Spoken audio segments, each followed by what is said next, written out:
This is CNN, the most trusted name in news. CNN Chile Radio. Podcast. CNN Chile y AstraZeneca presentan Lo que la ciencia puede hacer. Un podcast conducido por Macarena Morales. Hola, ¿qué tal? ¿Cómo están? Bienvenidas y bienvenidos a otro espacio más de conversación de lo que la ciencia puede hacer. Esta coproducción entre CNN Chile y AstraZeneca. Hoy vamos a hablar de un tema fundamental. Ha estado también en la palestra, ha estado en las noticias, porque hay legislaciones que acompañan, pero no es suficiente. No es suficiente para acompañar muchas veces un diagnóstico de una persona, pero un diagnóstico que muchas veces es aislado, donde hay pocas personas que puedan acompañar en este diagnóstico y sin embargo siempre sigue siendo la comunidad el sostén para poder encontrar y avanzar ciertas soluciones. Vamos a saludar en el capítulo de hoy a Alejandro Andrade. Él es presidente de la Federación Chilena de Enfermedades Raras, la FECHER, porque vamos a hablar de esto, justamente de los desafíos en los diagnósticos de ERPO, que son las enfermedades raras, poco frecuentes o huérfanas, desde la medicina hasta también cómo se vive en el día a día. Gracias por acompañarnos, Alejandro. Además, en su día de su cumpleaños lo vamos a decir. Gracias por acompañarnos en esta fecha que no es casualidad, que es especial. Muchas gracias a ustedes por la invitación y el interés en estos temas que son importantes para las comunidades. Es un interés y es importante relevar porque muchas veces uno piensa que la cifra es poca, sin embargo no lo es. Si uno las separa, uno dice que esta es una enfermedad que tienen personas una cada 2.000. Pero si lo juntamos a todos en Chile es cerca de 1 millón de personas. Incluso Imagínate. si juntáramos a todas las personas del mundo, sería el tercer país más poblado. Si juntamos a todas las personas que tienen enfermedades raras, poco frecuentes y huérfanas. Existen más de 7.000, cerca de 9.000 en el mundo, que aún se están describiendo. Pero es una comunidad mucho más grande de lo que uno supone. Perdón. Yo siempre ocupo este ejemplo para romper el hielo. ¿Tú conoces a alguien que sea pelirrojo natural? Claro. Los pelirrojos Poco, naturales sí. corresponden al 3% de la población mundial. Las personas con enfermedades raras somos el 7% de la población. Se tienen más posibilidades de cruzarte con alguien con una enfermedad rara que en un pelirrojo natural. Entonces, si has visto un pelirrojo natural, hay muchas probabilidades que ya te hayas cruzado con alguien con una ERPO, solo que no lo viste porque no tenemos pelo rojo. Claro, porque finalmente hay que visibilizar también, ¿cierto?, esta cifra, transparentar el dato para poder también poner en perspectiva lo importante que es ajustar las políticas públicas y de poder poner el tema sobre la mesa. Pero para empezar esta conversación, ¿a qué nos referimos cuando estamos hablando justamente de una enfermedad rara, poco frecuente o huérfana? ¿Y por qué se usan estos términos también? Eso es un concepto que en Chile está ganando mucho espacio, lo hemos validado desde hace 2 años atrás con la cooperación de la doctora Rosa Pardo. El concepto es el concepto más completo que podemos tener, porque estas enfermedades, para poder describirlas, las tenemos que describir de manera compleja. Son poco frecuentes, o sea, tienen una baja prevalencia, un caso cada 2.000. Son raras porque su diagnóstico es complejo. A los médicos les enseñan que cuando escuchan cabalgar, lo que viene es un caballo. Sí. Podría ser una cebra. Y si es una cebra, es algo que tú no estabas esperando. Por eso nosotros queremos que los médicos y las doctoras piensen en cebras. Siempre vean cebras, aunque van a ver caballos más bien mucho tiempo. Y la tercera característica es huérfana. Es porque su línea terapéutica está limitada o no existe. O sea, existe una línea específica para esta enfermedad o no tiene tratamiento. 500 terapias para más de 7.000. O sea, la mayoría se encuentran sin ningún tipo de terapia. Por lo tanto, es importante hablar sobre este tema y gracias por la explicación también de por qué estamos hablando de enfermedad rara, poco frecuente o huérfana. ¿Cuál es el contexto en el cual conviven, ¿cierto?, las personas con estas enfermedades? ¿En qué contexto se da? ¿Cuál es la ruta finalmente? Nosotros hemos podido identificar el viaje del paciente en la federación. Lo primero que el paciente enfrenta es la odisea diagnóstica. Nos demoramos en promedio entre... Odisea diagnóstica, Sí. usas esa palabra. Sí, el término es odisea, porque es algo complejo. Mm. ¿Y por qué es una odisea? Porque te estás enfrentando primero a una estructura que entiende que el paciente solo se enferma de lo que el doctor estudió en la universidad. El caballo. Entonces, si el doctor no lo estudió, no lo conoce, tú no tienes una enfermedad. El mejor ejemplo es la fibromialgia. La fibromialgia durante años fue etiquetada a las mujeres que llegaban con fibromialgia a las urgencias, les ponían la sigla HI, que significa histérica. Entonces, como el dolor no tenía foco, Claro. el paciente estaba inventando el dolor. Entonces, nosotros solo nos enfermamos de lo que el paciente estudió, el caballo. Y si no lo conoce, es mentira.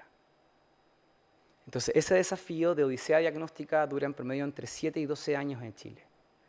Y hemos identificado que las barreras que enfrenta la persona es que no hay especialistas en su zona o los médicos no saben lo que tiene. Entonces, en ese contexto están las personas. Los primeros 12 años de su vida están buscando un diagnóstico.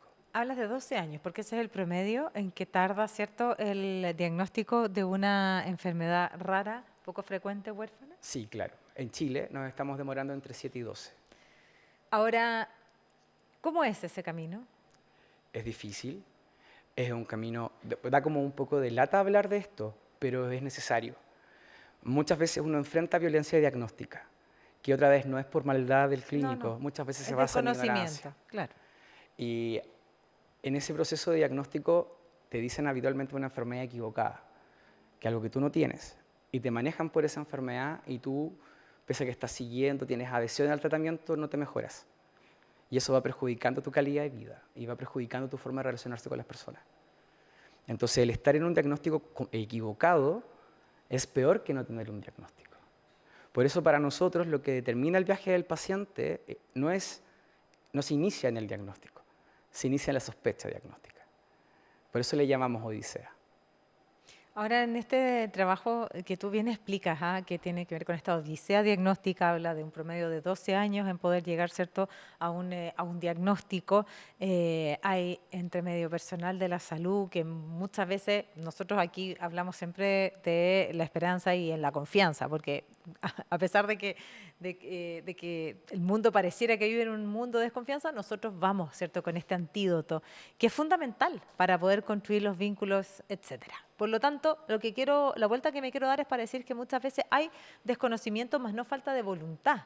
Y en ese camino, estas conversaciones son claras, porque a alguien le hace sentido decir, ¿sabes qué? Tal vez lo que venía era una cebra y no un caballo. Y hoy día voy a empezar a preguntarme si es que pueden venir más cebras junto con caballos.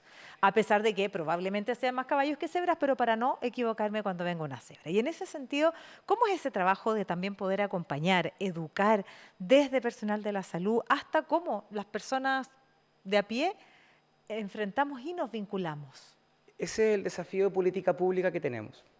Porque lo común sería, vayamos al paso 2, que es entregarle cobertura a las personas, entregarle tratamiento, entregarle seguridad. Pero nosotros no podemos hacer eso sin antes haber hecho la visibilización y sin antes haber hecho la educación en los cuerpos médicos para que ellos sepan qué hacer. Por eso cuando nosotros construimos una ley basada en la generación de evidencia y datos del mundo real para poder establecer una formación mucho más adecuada. Y los clínicos piensen en cebras. Y cuando tengan una cebra, sepan qué hacer con ella. Entonces, la posibilidad de diseñar política pública sin tener en consideración todos estos aspectos que rodean a la persona es imposible. Y por eso el desafío era hacer una política pública que se concentre en la formación, en la generación, en la educación. En crear esta malla, esta estructura de apoyo que hoy día no existe. Yo siempre ocupo el ejemplo para decir, hoy día estamos en una cueva vestidos con pieles de animales, pegándole piedra con piedra para hacer fuego. Sabemos que existen métodos más avanzados para hacer fuego, por supuesto, pero no en esta cueva. En esto lo que tenemos para trabajar es esto hoy día. No nos podemos adelantar porque si no lo vamos a hacer mal. Entonces, el trabajo requiere formación, requiere educación, requiere visibilizar, requiere entregarles atajos a los clínicos. Yo les digo a los clínicos, yo sé que son personas súper inteligentes, pero dudo que se van a aprender 7.604 guías clínicas. Entonces nosotros les proponemos que en las guías clínicas que comúnmente se confundan con enfermedades raras, existan orientaciones. Un ejemplo claro es la enfermedad pulmonar obstructiva crónica. Tú te metes a la guía clínica de EPOC y al final de la guía clínica dice descarte déficit de proteína alfa-1 antitripsina, chino mandarín. El déficit de alfa-1 antitripsina es una enfermedad rara que la tiene una persona cada 1 millón. En Chile ahora hay 6 personas registradas con ese déficit, solo porque dejaron de ser apareció ahí. en la guía clínica y dejaron de ser confundidos con EPOC. Les daban tratamiento como asmático y no les funcionaba. Lo único que necesitaban era el reemplazo de la terapia, el reemplazo de la proteína que les faltaba. Hoy día tienen el reemplazo de la proteína, no van más a consultar por dificultad respiratoria. Ese desconocimiento de manejo no es algo que se resuelva sencillamente con una ley, sino que se resuelve con trabajo, formando, educando, para que cuando veas una cebra, sepas qué cebra es. Ahora, cuando tú das ese ejemplo, claramente con esa frase al final hay un avance. Por supuesto. Y en ese sentido te quiero preguntar por el camino avanzado, porque esta ley de enfermedades raras, poco frecuentes o huérfanas ya cumplió un año desde que se promulga en nuestro país. ¿Cuál es el análisis? ¿Cuál es la evaluación que hacen de la implementación de esta ley? Yo tengo ahí ropa tendida porque mi evaluación es positiva. Siempre se podría hacer más, yo Claro. lo reconozco, pero es positivo en virtud de lo que hemos obtenido para poder justificar la política pública. Las agrupaciones de pacientes veníamos pidiendo desde hace muchos años, desde el gobierno de Michelle Bachelet I, un registro de pacientes. Y ese registro se hizo 3 veces el instrumento.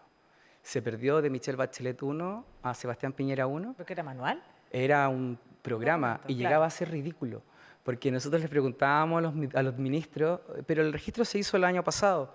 No, es que el funcionario que lo hizo se llevó el pendrive, se perdió el disco, no sabemos dónde está el archivo. Esta ley, lo primero que hizo fue generar un listado. La ley se promulgó el 25 de abril, entró en ejecución el primer día de noviembre. En noviembre recién tuvimos la primera reunión de la comisión técnica Sería bueno poner el año, 2025. de 2025. Sería bueno porque lo bueno es que estos podcasts y conversaciones Ay, duran largo tiempo. En el año 2025, en noviembre, tuvimos Exacto. la primera reunión de la comisión técnica. En un mes publicamos el listado oficial de enfermedades raras de Chile, que son más de 9.000. Hacer esa revisión fue mucho trabajo. Desde diciembre a diciembre, o sea, de diciembre a febrero, publicamos la norma técnica del registro y los primeros días de febrero el registro lanzó su piloto en 4 regiones del país. Y hoy día existen más de 600 especialistas inscritos para poder trabajar en el registro. Y lo que nos toca ahora es empezar a motivar a nivel nacional cuántas personas más se van a inscribir. Lo que la ley creó no fue una solución. Nosotros siempre fuimos honestos con nuestras comunidades. No estamos creando ninguna solución. Estamos creando un espacio en donde se van a discutir las soluciones. Porque esto es imposible, no existe una llave mágica, no existe alguien que sepa el secreto del clock y lo va a resolver todo porque es el Mesías que vino iluminado. Esto es un tema de educación, es un tema de salud, es un tema de trabajo. Hay tantas temáticas que trabajar, que manejar, que se hace muy complejo una sola llave maestra. Entonces teníamos que generar una política pública que nos ayudara a generar política pública. Lo que sostiene la investigación en enfermedades raras en el mundo son 2 aspectos: datos del mundo real y evidencias del mundo real. Y Chile hoy día no tiene ningún instrumento para capturarla. Pero hoy día lo va a empezar a tener. Con el registro. Y eso es un primer gran paso. Por supuesto, Claro. cuando nos toca que hay una terapia que no tiene evidencia, la autoridad dice, esta terapia no tiene evidencia para que la podamos respaldar. Ahora vamos a tener un mecanismo que nos permite generar evidencia. Y eso nos va a autorizar a hacer otro tipo de acuerdos. Nos va a autorizar a generar accesos distintos. Hoy día la única forma de acceder es por judicialización. Sí, Y eso no es ni efectivo ni tampoco es sostenible. de todas maneras. Oye, quiero entrar en las innovaciones, las innovaciones terapéuticas, el acceso a estas, cuál es el valor que le entregan también, porque ya nos has contado, ¿cierto?, la implementación, bueno, de esta ley que cumple un año, el espacio que habilita. Pero quiero hablar de la innovación terapéutica también, ¿cómo avanza? ¿Cuánto de terreno hay ganado y cuánta brecha hay todavía? Tenemos una brecha muy larga, aún tenemos mucho que hacer. Nosotros en Chile evaluamos mal las tecnologías innovadoras, incluso nuestra normativa las excluye. Hace exclusiones de estas tecnologías para poder hacer procesos más simplificados. Y eso es un problema serio que tenemos como país y debemos resolverlo de alguna forma. Actualmente el acceso a tecnologías avanzadas uno podría considerar la ley Ricardo Soto, pero es una ley que se encuentra ya limitada. Y es una ley de protección financiera, no de tecnologías avanzadas. La gente tiende a confundirse. Lo que busca la ley Ricardo Soto es proteger el gasto de bolsillo de las familias y estas no caigan en pobreza por tener que financiar un medicamento de alto costo. Pero las terapias avanzadas se escapan del alto costo, están por sobreestructurar. Y lo que nosotros establecimos es que hay que intentar generar mecanismos distintos de evaluación que tomen en consideración otros aspectos, no solamente el umbral de alto costo, porque eso es costo efectivo. Nosotros necesitamos que tengas consideración un aspecto distinto. Por ejemplo, no es igual si la enfermedad afecta al papá o al hijo. Por ende, eso en la hoja de evaluación debe tener un factor distinto. Ese tipo de preguntas no las podemos hacer con el sistema GRADE que tenemos en Chile, que es la forma en la que evaluamos. Para poder evaluar de forma distinta tenemos que aplicar otras formas para evaluar. Y mientras no la tengamos, las terapias innovadoras en Chile van a seguir siendo un desafío para la política pública. Si quisiéramos financiar estas enfermedades, estas terapias nos costaría 3 veces el presupuesto completo de la nación. Es imposible de pagar. La única forma de pagarlo es estableciendo mecanismos de acceso innovador, que existen. Pero para eso tenemos que tener una infraestructura, tenemos que tener no solamente a los profesionales, sino tenemos que tener una infraestructura física que nos permita desarrollar estas cosas. Las estamos construyendo, es un proceso. Cuesta decirlo porque la urgencia acá es grande, Sí, claro. porque la necesidad es evidente. Y es inmediata. Pero mi trabajo o mi función no es vender falsas esperanzas, sino que es construir soluciones desde la federación. Claro, y construir soluciones de alguna manera toman tiempo, Sí o sí. toman tiempo porque hay que hacer conversar a todos los distintos actores que están involucrados. Y en ese sentido, claro, porque cuando uno ve que la necesidad es inmediata, uno entiende también muchas veces, ¿cierto?, esta necesidad de urgencia en el calor de la conversación. Quiero seguir avanzando porque también te quiero preguntar por esto del registro, que es algo tan importante que tú decías, bueno, el pendrive se perdió, hoy día hay tecnologías avanzadas para poder tener un catastro o un registro, si eso es, porque finalmente cuando lo veo sé, puedo cuantificar, magnificar. Entonces, ¿por qué el registro de enfermedades raras es tan crucial y fundamental para quienes tienen una enfermedad poco frecuente, raras o huérfanas? Registrar es reconocer. Claro. Y ese es el valor que tiene esta conversación. Cuando uno registra, reconoce. Y reconocer implica responsabilidades. Si tú ya estás diciendo, existen personas que tienen estas condiciones, tú ya tienes la obligación de empezar a establecer soluciones para estas personas. Nosotros como comunidad somos bastante realistas y sabemos que las soluciones no van a aparecer por arte de magia una vez que nos registramos. Pero una vez registrándonos, somos capaces de empezar a evidenciar cuál es nuestra realidad y en qué puntos tenemos que empezar a trabajar más rápido y qué otros podemos tomar con más calma. El registro es fundamental para diseñar política pública porque hasta ahora todo lo que queremos hacer está con datos de nuestra imaginación, ajustados de información europea, pero la base American-India no es igual que la base europea o la base asiática. Por ende, nuestros cálculos de prevalencia podrían estar completamente equivocados. Nosotros tenemos un cálculo de prevalencia entre un 7 y un 10% de la población, pero basándonos en los europeos. Claro. Quizás nuestra prevalencia sea distinta.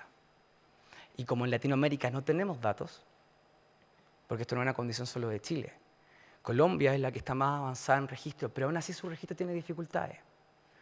Registrar es tan fundamental porque nos va a permitir la generación de datos para poder diseñar correctamente la política pública. Porque como decimos, necesitamos tanto dinero y tenemos tan poco, debemos ser muy precisos con lo que vamos a hacer. ¿Cómo va la etapa del registro? Bien, avanzando. Está el piloto funcionando en 4 regiones, en 4 servicios. Esperamos que durante este año ir expandiéndolo a todo el país. Ya hay 600 especialistas registrados para registrar. Eso es muy bueno. Ya están formados, ya saben, ya tienen su contraseña, pueden empezar a usar el registro. El registro chileno incluye una innovación tecnológica. A ver. Que todos los registros son enciclopedias de enfermedades. El registro chileno es una enciclopedia de un hallazgo patológico, que es distinto. No le dice al clínico, registre la enfermedad, sino que registre los signos y síntomas que el paciente tiene y tras esto le otorga una gama de posibilidades de diagnósticos posibles. Y el clínico puede trabajar desde ahí el proceso, por eso reduce la odisea diagnóstica. Cuando nosotros quisimos fue generar instrumentos y herramientas que hagan el proceso más sencillo, en virtud de lo que tenemos. Porque alguien diría, ya, tenemos que diagnosticar más, pongamos secuenciadores genéticos en cada hospital y empecemos a hacer secuenciación masiva. Eso es inteligente, pero es muy caro. En cambio, si tú agregas tecnología e incorporas asesoría diagnóstica al proceso, haces lo mismo pero un poco más económico. Y cuando agregas esta asesoría diagnóstica al proceso, lo que voy a preguntar desde la absoluta ignorancia, como imagino todos aquí. Todos lo somos. Exacto. Lo que se registra son pacientes diagnosticados. No. No en vías de diagnóstico también. A ver. Esa es otra innovación chilena. A Lo digo con ver. cierto orgullo porque Pero sí veo. la tecnología que Chile compró, que permite incorporar estos hallazgos patológicos y no el diagnóstico, categoría. claro, Ah. no traía categorías. Y la Comisión Técnica Asesora nos reúne a 4 integrantes de la sociedad civil, a 4 integrantes de la academia y a 4 integrantes del ministerio. Ya, es una comisión. Es una comisión. Entonces, cuando los 4 integrantes de la sociedad civil decimos, oh, es fundamental avanzar y registrar, los 4 integrantes de la academia dicen, lo fundamental es sumar tecnología que nos ayude a hacer el trabajo. Claro. Entonces, la asesoría diagnóstica nos ayuda mucho a reducir ese proceso. Entonces, hemos agregado tecnología que, por ejemplo, le coopera al clínico en el proceso. Y lo que estamos intentando hacer es habilitar ventanas de espacio. Para ejemplo, en Argentina existe la figura que se llama asesor genético, que es un personal de la salud, no médico necesariamente, entrenado para ordenar y orientar a las personas en el diagnóstico y en el tratamiento. Porque es imposible que los clínicos sepan todo, entonces este sabe cómo ordenarlo. Y ocupa inteligencia artificial algunas veces, ocupa soportes de otro tipo para poder llegar a un diagnóstico más rápido, entregar ayuda. Lo que nosotros estamos haciendo en la comisión es intentar ser lo más inteligentes con los recursos que tenemos para poder saltarnos varios pasos. No tenemos que caminar rápido, pero sí llevar un ritmo firme. Avanzar. Sí. Y eso es muy bueno. Este país también es muy diverso. Tú hablas, ¿cierto?, de la realidad de Latinoamérica, pero la verdad es que cuando entramos en la particularidad, cada país tiene su propia realidad. Geográficamente también somos un país muy complejo desde el punto de vista de lo extremo que somos y como finalmente los centralistas que somos en muchas cosas. ¿Cómo se vive y cómo esta herramienta va a permitir reducir esta inequidad regional que pesa tanto en tantas áreas también? Y te lo pregunto porque además tú eres de Arica. Claro que sí. La mayor dificultad que tenemos hoy día como país es que los especialistas se encuentran concentrados en el centro. Exacto. Están entre Concepción y La Serena. El centro. Más abajo, tú tienes como a un genetista que trabaja solo en Antofagasta, por ejemplo. Más arriba, después de Concepción, tienes al doctor San Martín, que está haciendo así como patria. Pero la mayoría se encuentran concentrados entre Concepción y La Serena. ¿Cuál es la gracia que tiene el registro, por ejemplo? Que funciona en Internet. Entonces lo puede hacer un médico de Arica. Y lo que hace el registro es que le entrega orientaciones. Le dice al médico de Arica, esto puede ser. O sea, tempranamente le levanta la sospecha. Levanta banderas. Levanta banderas. Esa fue una instrucción que nos entregaron los académicos de la Comisión Técnica Asesora. Que el proceso de rellenado del registro entregara advertencias y alertas. No solamente por la metodología, lo estás haciendo mal, no. Esto podría hacer esto otro. O quizás deberías llamar a este médico en esta línea. Igual lo que digo es una vez que el registro esté pleno. Claro, en toda su capacidad instalada. Porque hoy día tiene la capacidad de 4 regiones, Claro. empezando. Pero ya tenemos un referente de enfermedades raras, poco frecuentes y huérfanas en cada región de Chile. 16. Y eso ha sido un trabajo silencioso de los técnicos del ministerio, de estar educando y entrenando a los seremías para que hagan el trabajo. Todos estos procesos que hemos hecho nos han ido contribuyendo a hacer política pública mucho más eficiente, que quizás hoy día, en esta etapa, no coincide mucho con lo que la comunidad está pidiendo, cobertura. Pero sí tiene sentido con lo que ellos están pidiendo. Ahora bien, ¿cuál es la coordinación? Lo decíamos, cuando las soluciones vienen coordinadas y articuladas, y tú lo estás viendo en la comisión también, pareciera que se facilita el proceso porque distintos puntos de vista se juntan con un objetivo común. En este caso está definido, ¿cierto? Entonces, ¿cuál es esta coordinación que debiera existir entre los organismos públicos, los servicios de salud, los centros de referencia, estas guías clínicas, para poder tener finalmente terapias efectivas? Porque a la larga hay un fin, hay un objetivo. Veremos cuánto nos tardamos en alcanzarlo. Yo encuentro un poco difícil definir exactamente cómo debe ser, o sea, cuál debe ser esta coordinación. Lo que yo sí creo que es fundamental determinar qué no debe faltar en este espacio de coordinación. Y lo fundamental es que esté la participación de la sociedad civil en ese lugar. Yo pienso que eso ha sido un aspecto que ha garantizado el resultado en poco tiempo de la Comisión Técnica Asesora. Cuando tienes a la sociedad civil, tú le importas biografía al relato del dato. Cuando el dato es solo un dato y no tiene biografía, es muy fácil que el técnico lo pase por alto. Pero cuando el técnico está viendo encima de ese dato la biografía, ya le cuesta mucho más ignorarlo y pasarlo por alto. A nosotros nos ha pasado que nosotros hablamos con la gente de la Oficina de Condiciones Crónicas y Complejas del Ministerio y ellos tienen una perspectiva y nosotros le entregamos la perspectiva de la persona y cambia de inmediato su grado de prioridad y dicen, sí, hay algo que tenemos que trabajar. Entonces yo pienso que es difícil pensar cuál debe ser esta coordinación. Lo que es más fácil de entender es qué debe tener esta coordinación. Y es fundamental, debe tener la participación de la sociedad civil y debe tener siempre un plan asociado. Lo que marcó una diferencia en nuestro trabajo fue que a contar del año 2019, nosotros como sociedad civil, las agrupaciones de pacientes, nos pusimos de acuerdo e hicimos un plan. Y hemos trabajado en virtud de ese plan. Y cometimos un error inicial en pensar de que el ministerio debía aceptar el plan. Y ese fue el error. Al final le dijimos al ministerio y a las autoridades, este es el plan.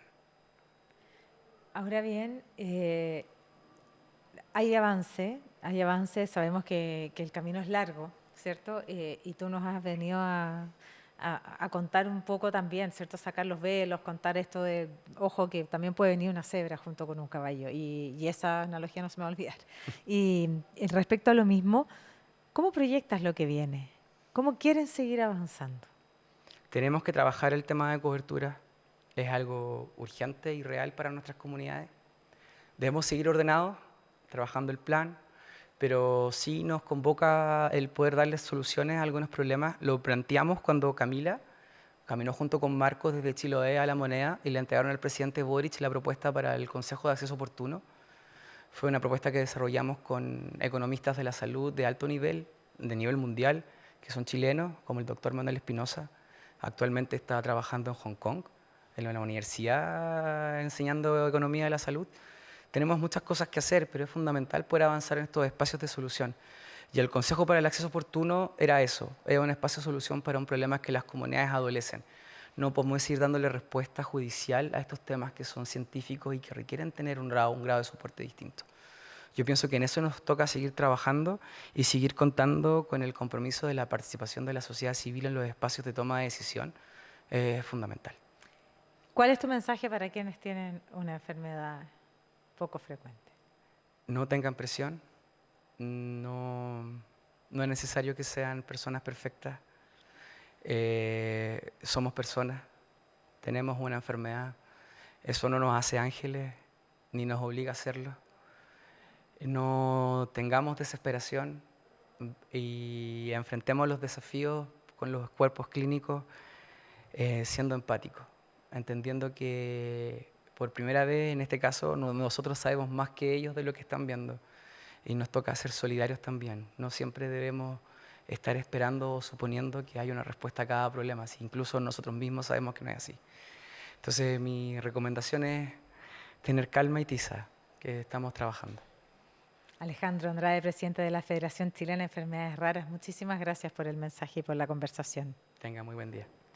Bueno, y a ustedes también, pues, esto que sea un bálsamo o más bien un baño de esperanza, de organización, de que hay un plan, de que hay que tener paciencia, hay que ser resiliente, y lo que nos toca a nosotros es también aprender, es poder empoderarnos con la información tan valiosa que nos comparten acá, porque finalmente todo lo que le pasa a una persona de la comunidad nos impacta a todos, y de eso se trata. Muchísimas gracias.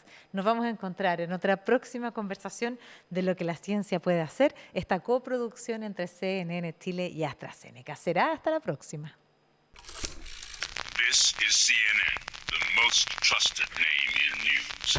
CNN Chile Radio. Podcast. Siempre. Siempre.